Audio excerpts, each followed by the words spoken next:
Ya desde el inicio de su reinado, recordad que Alfonso XIII nació siendo rey, pero se proclamó oficialmente su mayoría de edad y por tanto el fin de la regencia de su madre en el año 1902, cuando él solo tenía 16 años, y la verdad es que Alfonso XIII se tuvo que enfrentar, como no podía ser de otra forma en la España de aquella época, a una serie de cuestiones, a una serie de problemas muy difíciles de resolver. Recordemos que la constitución en vigor era la constitución de 1876 y esta constitución mmm, tenía grandes problemas en su aplicación, dado que los dos grandes partidos, el liberal y el conservador, habían realizado lo que se llamó el turnismo pactado, para lo cual habían convertido el sistema electoral en una farsa. Es, por tanto, una de las cuestiones o de los principales problemas que afectaban al país. La Constitución, a la hora de su aplicación real, pues constaba de muchísimos defectos, de muchísimas irregularidades y por tanto la corrupción imperaba en el país. Esto evidentemente atraía el descontento de muchísimas personas, sobre todo de aquellos partidos que quedaban fuera del sistema, como eran los partidos representantes del movimiento obrero, los republicanos o los nacionalistas regionales, especialmente en Cataluña y País Vasco. Se intentaron desde el movimiento regeneracionista hacer reformas de dicha constitución, de corregir todos esos desmanes, pero todas fracasaron. Al final el régimen tendía a protegerse a sí mismo y se blindaba ante cualquier intento de reforma. Por tanto, esta cuestión constitucional era uno de los cuatro grandes problemas a los que se enfrentaba Alfonso XIII desde el inicio de su reinado.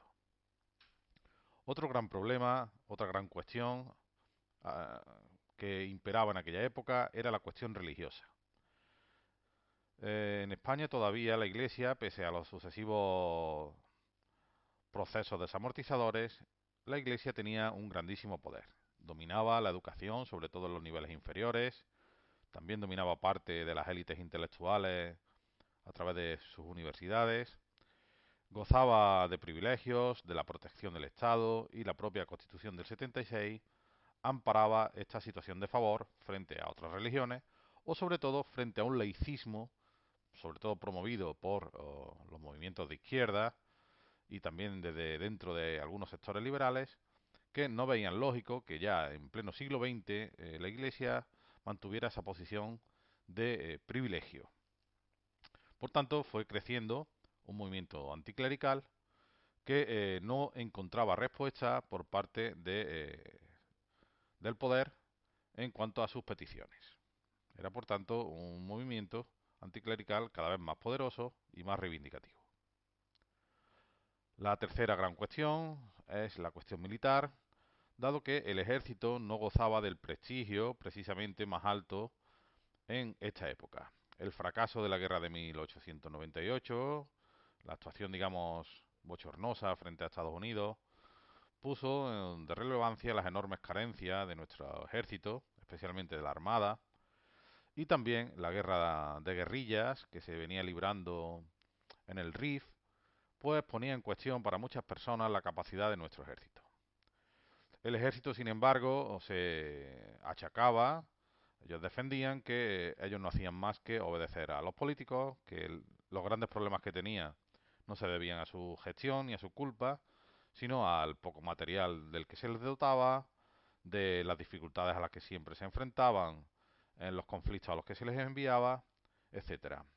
Así pues, para defender, digamos, sus intereses, los militares fueron creando, a partir de 1916, unas asociaciones llamadas Junta de Defensa, que aunque según la Constitución eran ilegales, puesto que los militares no podían formar ningún tipo de asociación, sin embargo eran toleradas en general por el régimen y especialmente por el propio rey Alfonso XIII. Esta intervención de los militares en la política era algo de lo que Cánovas, recordemos, había intentado huir cuando diseñó el sistema de la restauración y que lo había conseguido durante buena parte de finales del siglo XIX. Pero ya tenemos aquí, a principios del siglo XX, de nuevo, un intento de intervención de los militares en la escena política española. La última gran cuestión, como se denominaban en esta época estos problemas, era la cuestión social. Los partidos y organizaciones de izquierda eran ilegales y, por tanto, algunos de ellos, especialmente los anarquistas, optaron por la vía de la violencia, cuando no por las huelgas generales revolucionarias como medio de presión para lograr crear un clima de inestabilidad, de alarma social, de intranquilidad, que provocara una revolución en favor de sus intereses y que cambiara el sistema.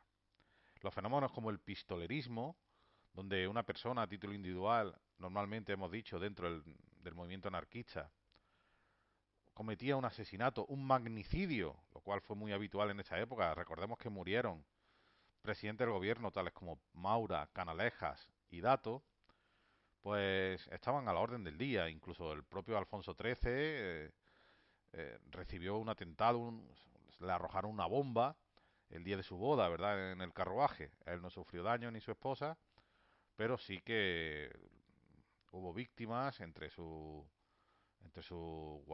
guardia, y también los caballos del carruaje fueron malheridos o incluso alguno murió. En fin, era una época de muchísima inestabilidad, de muchísimos enfrentamientos, de radicalización de las posturas, y ante esa gran cantidad de problemas, los diferentes gobiernos surgidos desde dentro del régimen, los gobiernos, digamos, constitucionalmente establecidos, no lograban dar una respuesta satisfactoria a ninguna de estas grandes cuestiones, y muchísima gente pensaba que España lo que necesitaba, o que la única solución posible a sus problemas, era una dictadura.